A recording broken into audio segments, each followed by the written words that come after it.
Good morning, ladies and gentlemen. This is your boy.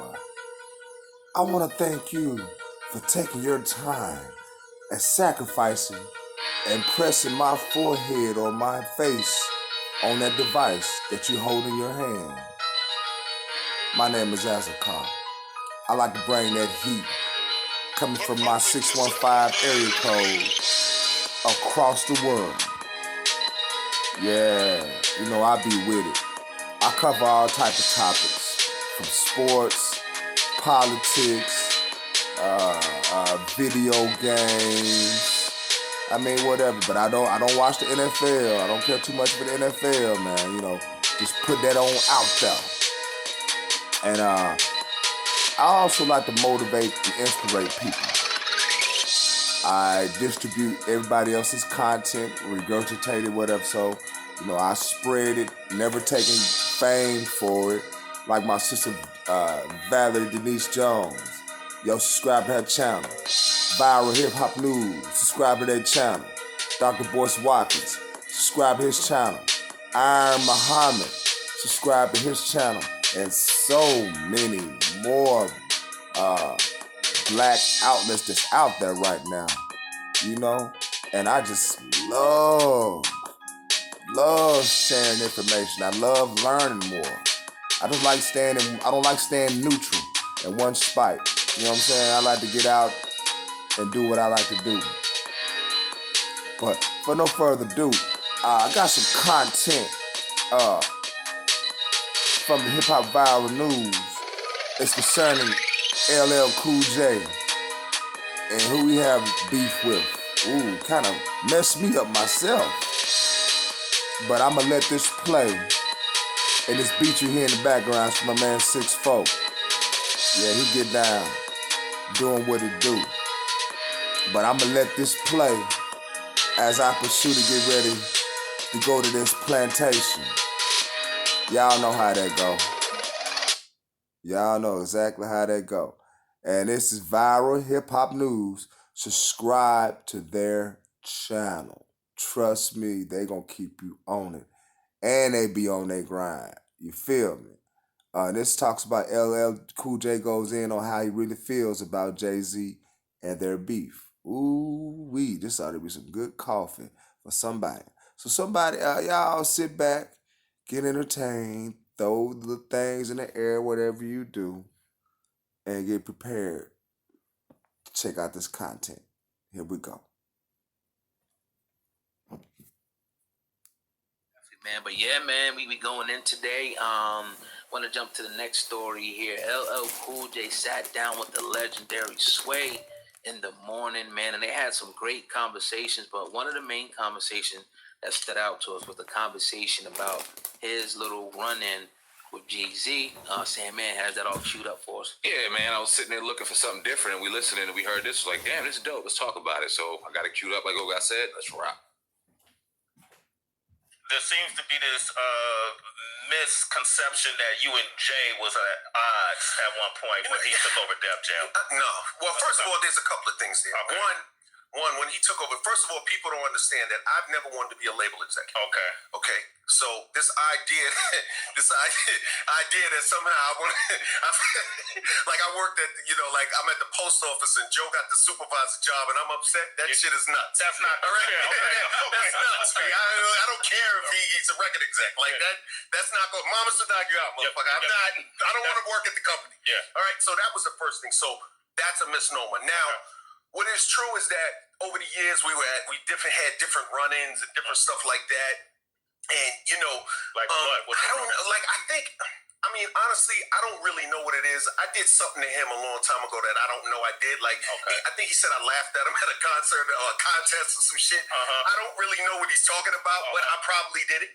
Okay. Right, to be honest with you, and but I have supreme respect for him and what he's done. You know what I'm saying? And one time I was walking down a block and one of his homies started rapping and I was rhyming and then he wanted to rhyme and then by the time he started, I had ran out of rhymes. Oh, okay. Right? Yeah. My shit, I was done. My gun was empty. Right? So now they run around, oh, he got him. Motherfucker, you ain't getting nothing. Okay. You know what I'm saying? Like, I ran out of shit. I just ran out of some shit to say. I ain't have nothing else to say. The fuck you want me to do? Shut off your bullets? Yeah, you always start going off the top of the head, doing some KRS shit. Yeah. Like, I was done. I was done. So that happened, and that's very true. Okay. And, but you know what? I got love for Jay. I loved Reasonable Doubt. I played it all day long. And I really am excited to see brothers succeed. Absolutely. You know what I'm saying? And I love to see brothers make it. I love what he's doing with his life. I think as he matures, I see him. He looks healthy. He looks younger. He looks fresher. He looks like he takes care of himself. So, which is important as well. Listen, man, I got love for him, but no, there wasn't. All right. Oh, God. Him finishing off and saying there was no real beef. That was the situation. We remember this, man. Yeah. When that Violator album came out, he became Def Jam CEO. And then I think that when Jay-Z did the, what's my man, the Frank Lucas joint? The movie. American Gangster. Yeah. When he did and orchestrated that whole album, I think LL Cool J was a little upset about that joint. Talk about it, man. What did you think about what LL said? Nah, man, I think it was dope. Listening to not all the interview, but a portion of it, man. It just made me, have a different respect for LL. And it kind of made me like, damn, when we had our conversations about the top rappers, I don't think we mentioned his name, man. It's Disrespectful. Straight disrespectful. And he definitely is. And that's how it is, though, with those lists. It's like you're going to have people like, well, damn, I forgot all about, putting him in a list. But, he's definitely one of the greats, man. And check that interview out on Sway in the Morning because he gives you a lot, of jewels. And, quite frankly, I just didn't know that LL, was that bright of a dude, you know what I mean, coming into the game, one of the pioneers in this thing. So shout out to LL. We definitely, in the future, if you ever get a chance to check this video out, would love to bring you on the podcast and, have some great conversation with the brother. Yeah, it's a shame you look at brothers like him, like Cube, and people that were iconic in the rap game but almost get forgotten about with their first loves because of all the greatness that they've done outside of rap. And you look at the movies he's done and him owning his masters and the shows and just the celebrity and icon he's become, and then even with Ice Cube, the movies he's created and things like that. You forget at the greatness that they put in the stamp that they've put in the hip hop game, putting themselves in the Mount Rushmore of this shit. Facts. And when you look back at when we were kids, these were brothers that were young and doing their thing, but really stamping their legacy in being one of the greatest of all time. And I was telling you offset, I think that if I'm not mistaken, and y'all let me know in the comments, LL coined the term GOAT. I think he said greatest rapper of all time because wasn't Cannabis' response to the greatest rapper of all time died of March 9th? Because I think he was referring to LL saying that he was the GOAT. They'll let us know. Definitely. They're going to let us know. Yeah. LL, man, he was definitely one of the trendsetters and pioneers in a lot of this shit. A rapper in the 80s that owns all of his masters. You don't see that.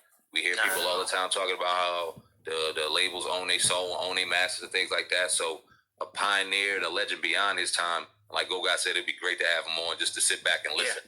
Yeah, definitely. He told a lot of great stories, so be sure to check that out on Sway's YouTube channel, man. Always give him some real dope interviews over there on that platform. I think it's Shade 45, one of them drinks like that, right? Yeah, Shade 45, Sway in the Morning, Sway Universal, Shade 45.